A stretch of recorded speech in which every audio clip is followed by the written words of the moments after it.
Hello students, welcome back to my YouTube channel DS group of education. आज हम लोग CUET PG home science की जो previous year questions हैं उसको डिस्कशन करना स्टार्ट करेंगे। तो चलिए स्टार्ट करते हैं आज के फर्स्ट क्वेश्चन के साथ।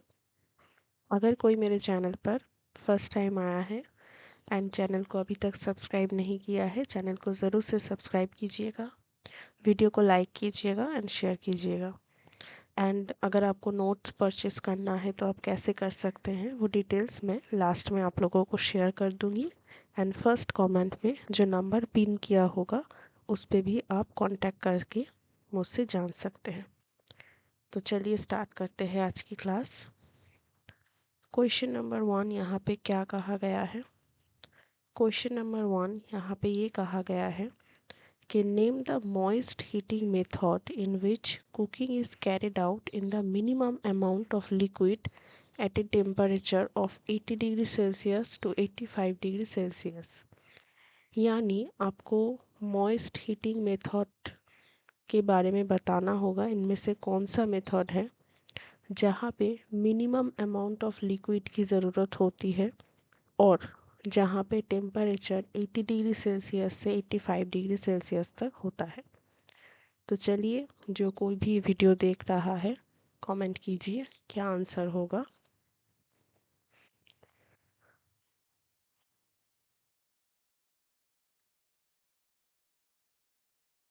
देखिए यहाँ पे दो पैरामीटर्स दिया हुआ है। क्या क्या है? एक है जो मिनिमम अमाउंट ऑफ लिक्विड है और दूसरा क्या है? दूसरा है जो 80 डिग्री सेल्सियस से 85 डिग्री सेल्सियस टेम्परेचर है। तो जो राइट आंसर होगा वो होगा पोची। ओके, जो राइट आंसर होगा वो होगा poached.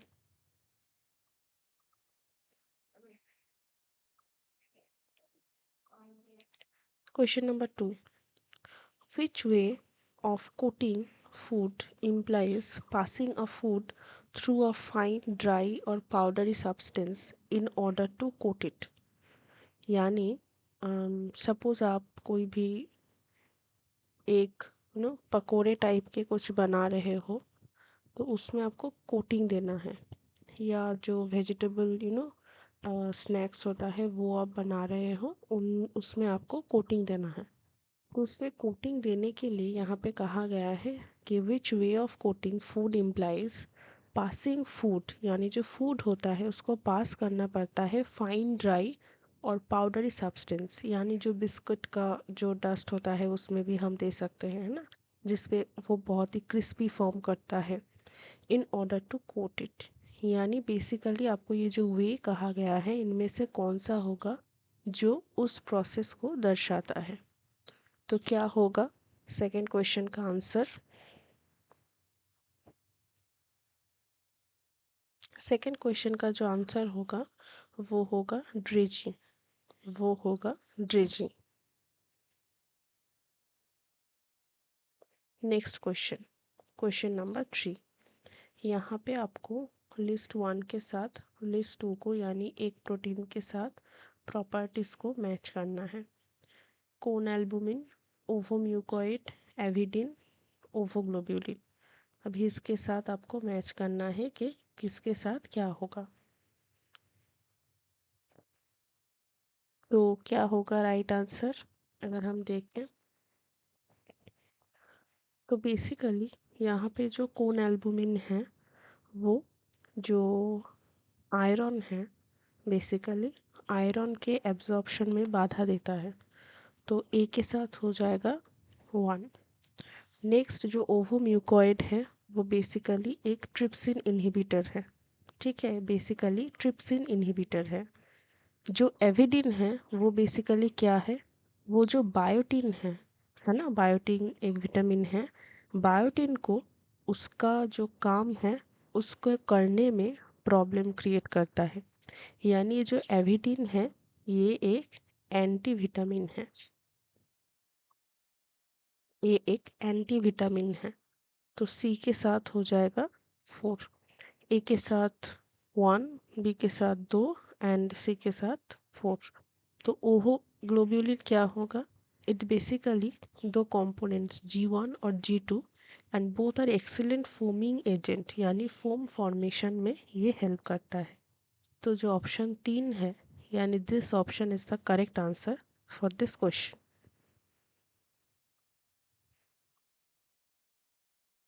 Question number 4। Question number 4 यहाँ पे क्या दिया गया है?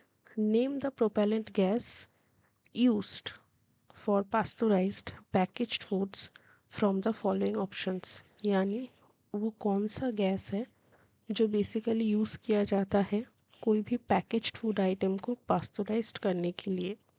तो इसमें से राइट आंसर क्या होगा? आंसर कीजिए प्लीज़।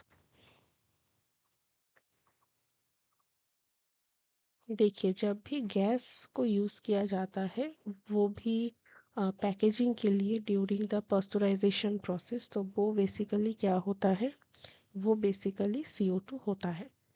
तो option 2 is the right answer. Question number 4 हमने कर लिया। Question number 5। Freezer burn is produce due to which of the following reason. अभी ये फ्रीज़र बर्न क्या होता है? फ्रीज़र बर्न बेसिकली देखिए, जो फ्रिज है उसमें सपोज डीप फ्रिज जो होता है, ठीक है, जो डीप फ्रिज होता है, उस डीप फ्रिज में सपोज कोई भी फिश या मीट का जो आइटम है आपने रखा है, अभी वहाँ पे आइस फॉर्मेशन हो गया है। अभी वहाँ पे जो कंटेनर है उसको निकालने के टाइम पे अगर आपका जो हाथ है वो किसी तरह से छिल जाए या कट जाए या बहुत एक पिन पॉइंट जैसा फील हो, उस कंडीशन को बेसिकली फ्रीज़र बर्न कहा जाता है। तो यहाँ पे बोला गया है कि ये जो फ्रीज़र बर्न है उसका रीज़न क्या है?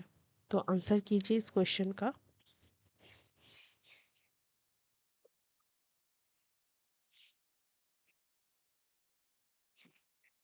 बेसिकली जो आइस क्रिस्टल्स है वो इवापोरेट होते हैं सरफेस से, and this is the reason for freezer burn. तो option 4 is the right answer. Question number 6। देखिए, क्वेश्चन नंबर 6 क्या दिया गया है? बोला गया है the image given below is the structural formula of which amino acid. ये जो फॉर्मूला है ये कौन से अमाइनो एसिड का है?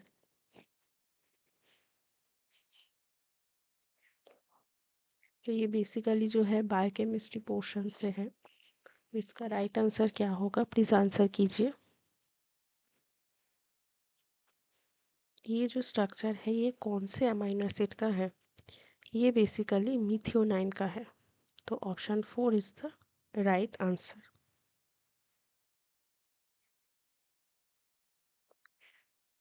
Question number 7। क्वेश्चन नंबर 7 पे क्या कहा गया है? Which of the following types of chemical reactions does not, यानी नहीं, occur in the TCA cycle. ऐसे कौन से रिएक्शन हैं जो TCA यानी ट्राई कार्बोक्सिलिक जो एसिड साइकिल होता है वहाँ पे नहीं देखा जाता है, नहीं कहा गया है? तो राइट आंसर क्या होगा? हाइड्रोलाइसिस होगा, डिकार्बोक्सिलेशन होगा, फॉस्फोराइलेशन होगा या डिफॉस्फोराइलेशन होगा? तो जो राइट आंसर है वो है ऑप्शन 4, यानी डिफॉस्फोराइलेशन। ये जो रिएक्शन है ये TCA साइकिल में नहीं देखा जाता है। Question number 8। क्वेश्चन नंबर 8 बोला गया है कि site for fatty acid biosynthesis within cell, यानी जो सेल है वहाँ पे कहाँ पे फैटी एसिड का बायोसिंथेसिस होता है। यहाँ पे आप एक एलिमिनेशन टेक्निक को यूज़ कर सकते हो। जो क्लोरोप्लास्ट है वो पहले ही उसको आप डिडक्ट कर सकते हो, क्योंकि ये जो है बेसिकली प्लांट में प्रेजेंट होता है जिसके लिए जो कलर है वो ग्रीन होता है। तो ये जो ऑप्शन है ये नहीं होगा। ठीक है, अभी बचा है माइटोकॉन्ड्रिया, राइबोसोम, साइटोप्लाज्म। तो इनमें से जो है राइट आंसर क्या हो? आंसर कीजिए। बेसिकली राइबोसोम में होता है प्रोटीन, बेसिकली आरएनए फॉर्मेशन होता है। माइटोकॉन्ड्रिया को पावर हाउस कहा जाता है, यहाँ पे जो ग्लूकोज का मेटाबॉलिज्म है वो प्लेस करता है। तो राइट ऑप्शन क्या होगा? Cytoplasm. Option 3 is the right answer. Question number 9 हम देखते हैं। क्वेश्चन नंबर 9 यहाँ पे क्या कहा गया है? कहा गया है which of the following option is correct with respect to allosteric inhibitor of an enzyme. Enzyme enzyme का जो एलोस्टेरिक इनहिबिटर होता है वो कौन सा है, यानी कौन सा जो स्टेटमेंट है यहाँ पे करेक्ट है रिगार्डिंग द एलोस्टेरिक इनहिबिटर। तो आंसर कीजिए, राइट आंसर क्या होगा क्वेश्चन नंबर 9 का?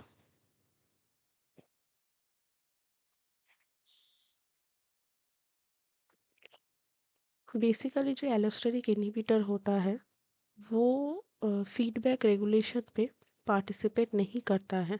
तो option 2 is the right answer.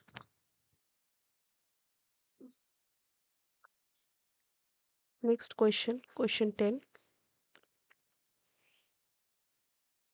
Question 10 पे कहा गया है जो आईसीएमआर एनआईएन है, what is the estimated average requirement 2024 of vitamin C यानी ascorbic acid for a lactating woman.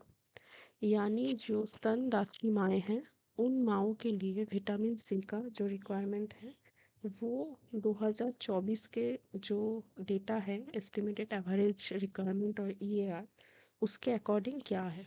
Answer कीजिए,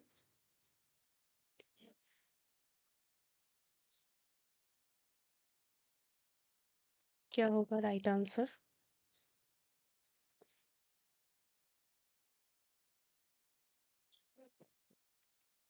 तो जो रिक्वायरमेंट है वो है 95 milligram per day. Next question number 11 पे हम जाते हैं।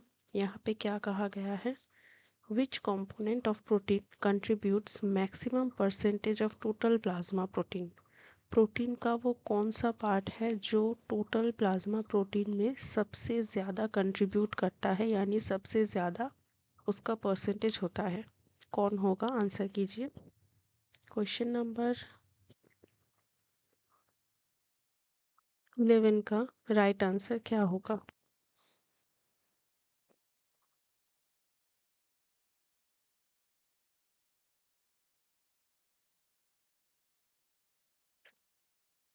बेसिकली राइट आंसर होगा एल्बुमिन। नेक्स्ट क्वेश्चन पे हम जाते हैं। Question number 12। कहा गया है miss x complains of passing clay colored bulky greasy and foul smelling faces for last 2 to 3 days, most likely she is having। यानी उनमें कुछ सिम्टॉम्स देखे जा रहे हैं, जैसे कि हम कह सकते हैं यहाँ पे एक स्पेलिंग अगर हम देखें ठीक कर लेते हैं। यहाँ पे फेसेस कहा गया है, ये फीकस होगा, ठीक है, या हम जिसे स्टूल कहते हैं, ओके, यानी मल हम जिसे कहते हैं, बेसिकली ये वो होगा। तो mister X sorry miss X complains that she is passing clay coloured bulky greasy and foul smelling figures for last 2 to 3 days। तो उनमें कौन से प्रॉब्लम की संभावनाएं हैं? आंसर कीजिए।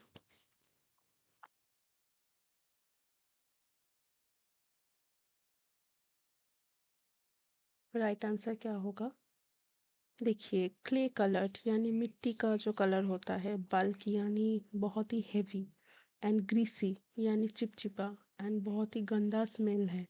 तो ये कौन से कंडीशन को हम कह सकते हैं उनमें ये कंडीशन की प्रेजेंस है?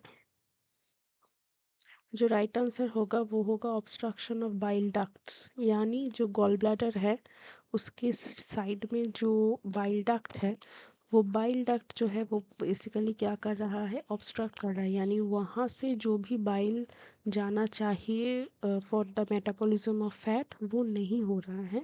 दैट्स वाई ये कंडीशन अराइज हो रहा है। Question number 13। Arrange the steps of nutritional care process in a correct sequence। जिसे हम एनसीपी भी कहते हैं। ये जो न्यूट्रिशनल केयर प्रोसेस है, इसका बेसिकली जो है हमें अरेंज करना है। आंसर कीजिए, इसका राइट आंसर क्या होगा। Take your time and answer the question.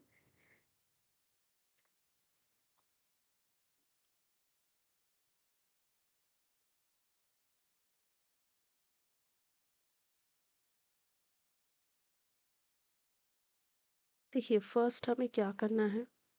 First अगर हम देखें तो जो असेसमेंट है न्यूट्रिशनल स्टेटस का, जो ABCD मेथड है उससे यूज़ करके हमें करना है, तो ये फर्स्ट हो जाएगा। यानी ये जो दो ऑप्शन है ये बेसिकली कट जाएगा।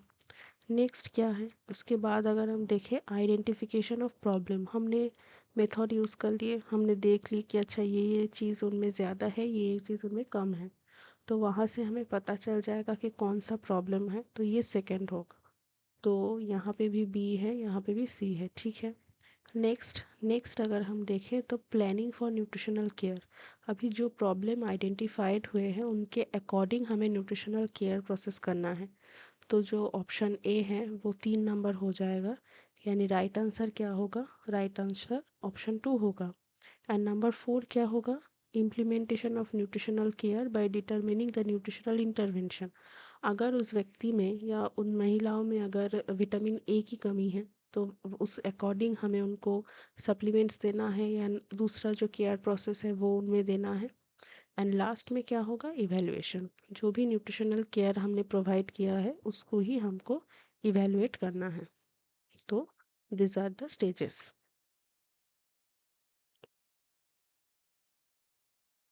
Question number 14, arrange the steps for growth monitoring in correct sequence. Growth monitoring को करेक्ट सीक्वेंस में अरेंज करना है, तो आंसर कीजिए।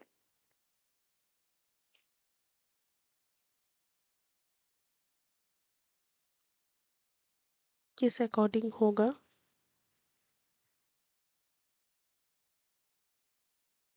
देखिए, बेसिकली जो है फर्स्ट क्या होगा, फर्स्ट होगा determining the correct age of the child, जो बच्चा है उसका एज पहले हमें जानना है। तो क्या होगा, फर्स्ट ऑप्शन होगा ऑप्शन डी। उसके बाद क्या होगा, उसके बाद उनका जो करेक्ट वेट है, ठीक है, एज के बाद हो गया वेट, तो वेट को जानना है। उसके बाद क्या होगा, वेट को जो एज है उनके अकॉर्डिंग ग्रोथ चार्ट में प्लॉट करना पड़ेगा। एंड लास्ट में क्या होगा, लास्ट में interpreting the direction of growth curve, यानी हमें पता है जो मेल न्यूट्रिशन है वो ग्रोथ कर्व के द्वारा हम डिटरमाइन कर सकते हैं, ठीक है, क्योंकि इसे क्या कहा जाता है, रोड टू हेल्थ चार्ट, ठीक है। तो उसके अकॉर्डिंग हम करेंगे, तो ऑप्शन 2 जो है वो राइट आंसर है। क्वेश्चन नंबर 15, बोला गया है कि which of the following statements are correct with respect to parental nutrition. ये जो है ये बेसिकली क्या है, हम हॉस्पिटल सेटिंग्स में जब भी ओरल फीडिंग हम नहीं प्रोवाइड कर सकते हैं तब हम क्या करते हैं, दो तरह के न्यूट्रिशन देते हैं। एक इंटरल होता है, एक पेरेंटल होता है। ये जो इंटरल है ये बेसिकली क्या है, इनमें बहुत सारे आते हैं, जैसे कि ट्यूब फीडिंग हो गया, ट्यूब फीडिंग में नेसोगैस्ट्रिक, नेसोजेजुनल, नेसोडिएडिनल एंड ऐसे बहुत सारे। एंड ये जो पेरेंटल है ये इंट्रावेनसली होता है, ठीक है। तो ये ज़्यादा हिंट में दिया, तो उसके बाद आप देखिए, कोशिश कीजिए कि क्या होगा राइट आंसर। तो इनमें से कौन से स्टेटमेंट्स है जो करेक्ट है regarding the term parental nutrition, answer कीजिए।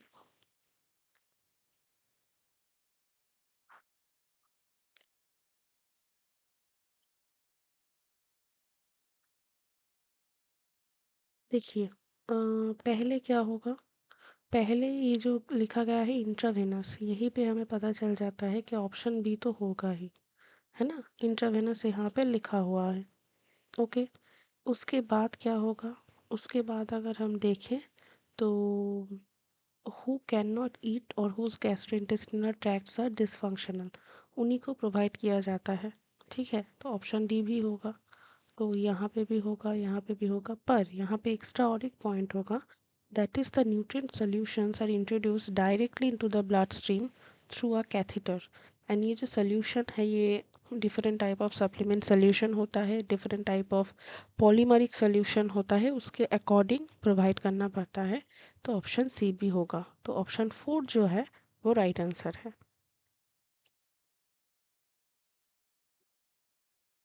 क्वेश्चन नंबर 60 बोला गया है, नियासिन डेफिशिएंसी के सिम्टॉम्स क्या क्या है। यहाँ पे बहुत ही इजीली हम ये जो आंसर है वो कर सकते हैं।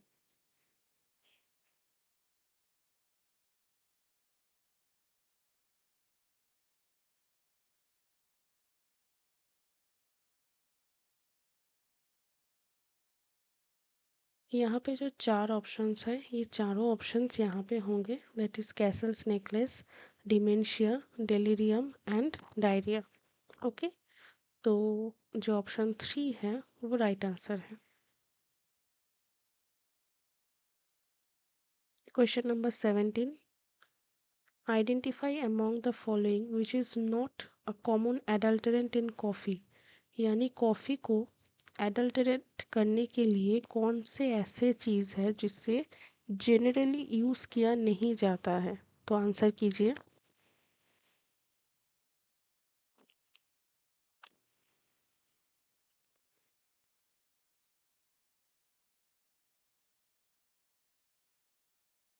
तो राइट आंसर क्या होगा, केसिया बार्क। ये जो है ये बेसिकली राइट आंसर होगा। Okay, question number 18। Question number 18 में कहा गया है, which of the following stain removal method needs to be adopted for lipstick stain. यानी कोई भी कपड़े पे अगर लिपस्टिक का कोई भी छाप लगा है तो उसे रिमूव करने के लिए या उसे मिटाने के लिए हम कौन से ऐसे स्टेन रिमूवल को यूज़ कर सकते हैं। तो राइट आंसर क्या होगा। क्वेश्चन नंबर 18 का राइट आंसर क्या होगा, प्लीज़ आंसर कीजिए। तो बेसिकली पहले जो है स्पॉन्ज जो होता है उस स्पॉन्ज से कपड़े पर थोड़ा ऐसे छोप देना होगा, या अगर यहाँ पे लगा हुआ है तो उसे यूज़ करना होगा। आफ्टर दैट जो मिथोलेटेड स्पिरिट होता है उससे यूज़ करना है। तो option three is the right answer. Question number 90 यहाँ पे बोला गया है, identify the characteristic features of disperse dyes. Disperse dye की जो कैरेक्टरिस्टिक फीचर है उसको आपको आइडेंटिफाई करना है। आंसर कीजिए। क्वेश्चन नंबर 19 का राइट आंसर क्या होगा। यहाँ पे ऑप्शंस दिए गए हैं।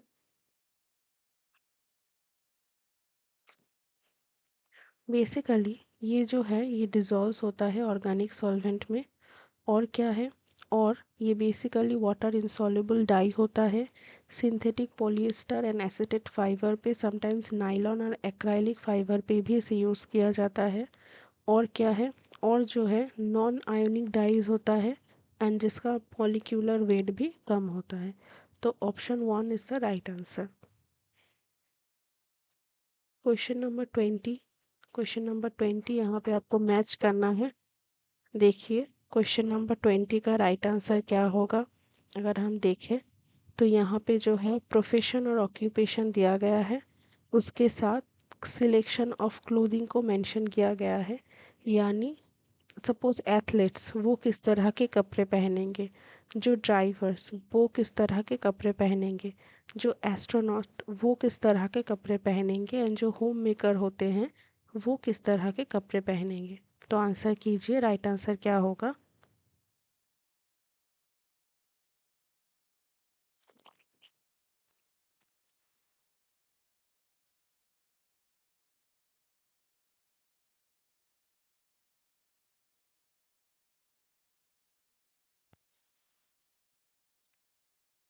देखिए जो एथलीट्स होते हैं वो किस तरह के कपड़े पहनेंगे। अगर हम देखें तो वो बेसिकली अगर हम देखें वो बेसिकली यहाँ पे हम देख सकते हैं जो भी कपड़ा यू नो जो पसीना है उसको जल्दी से जल्दी एब्जॉर्ब करे, वैसे कपड़े वो पहनेंगे। तो ऑप्शन ए का हो जाएगा ऑप्शन थ्री। जो ड्राइवर्स होते हैं, जो कार ड्राइव करते हैं, जो बस ड्राइव करते हैं, वो किस तरह के कपड़े पहनेंगे। अगर हम देखें तो वो बेसिकली वेट सूट्स जो होते हैं स्लीपर्स के साथ, वैसे कपड़े पहनेंगे। ठीक है। नेक्स्ट अगर हम देखें जो एस्ट्रोनॉट्स होते हैं वो किस तरह के कपड़े पहनेंगे। यहाँ पे कीवर्ड है स्पेस सूट, है ना। तो सी के साथ वन हो जाएगा। और जो होम मेकर हमारी माएँ होती है या कोई भी हम भी जो घर पे काम करते हैं वो किस तरह के कपड़े पहनेंगे। Cotton. Cotton is the best option for them. Okay. So जो ऑप्शन फोर है वो यहाँ पे राइट आंसर हो जाएगा।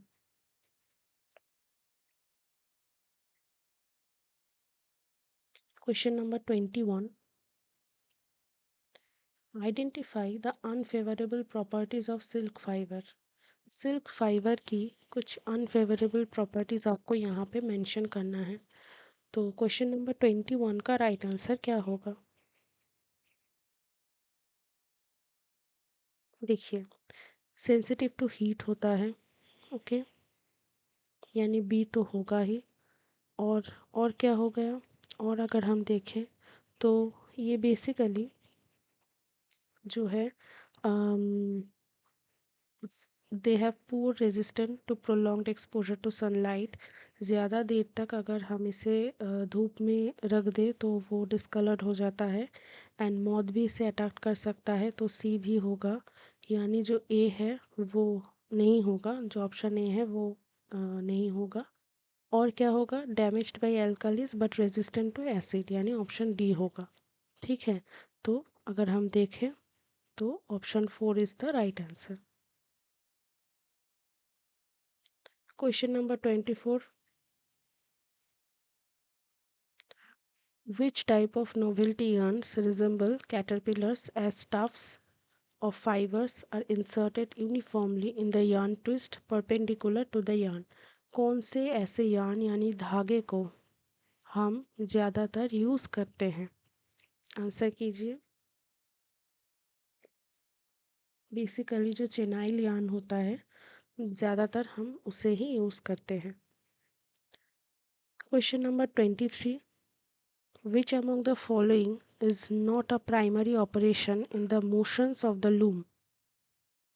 कौन से ऐसे ऑपरेशन या काम है जो प्राइमरी नहीं है, नॉट प्राइमरी। तो राइट आंसर क्या होगा। अगर हम देखें तो राइट आंसर होगा बेसिकली लेट ऑफ।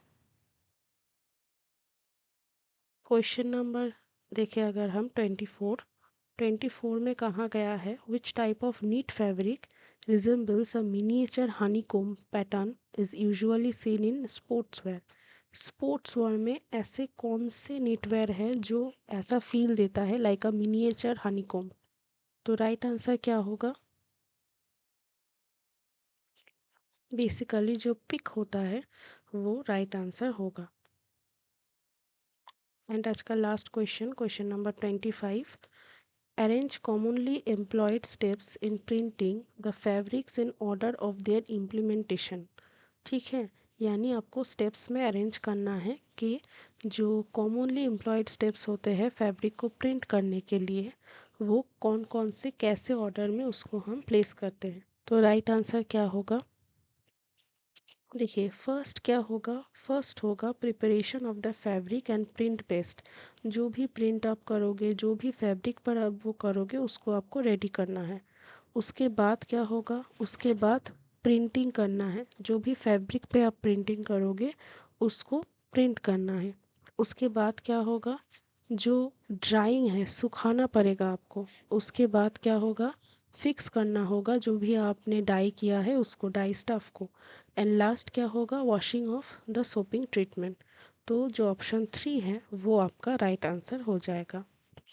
तो this is all for today. I hope आज का क्लास आपको अच्छा लगा होगा। ऐसे ही बहुत सारे क्वेश्चंस बिफोर द एग्ज़ाम में लेके आऊँगी।